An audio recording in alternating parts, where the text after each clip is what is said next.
Hello everyone, how are you doing? This is MD Tech here with another quick tutorial. Today I'm going to be showing you how to link OneDrive accounts in Windows 10.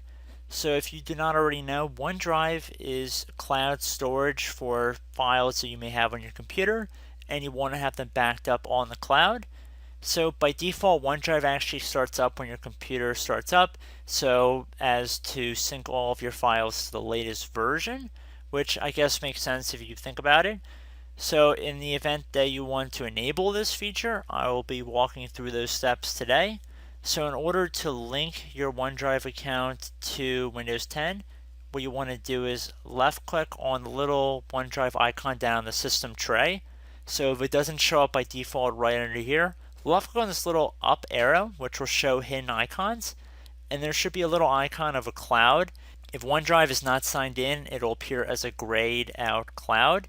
So just simply left click on the cloud, and at this point it'll say welcome to OneDrive, your most important files with you wherever you go on any device.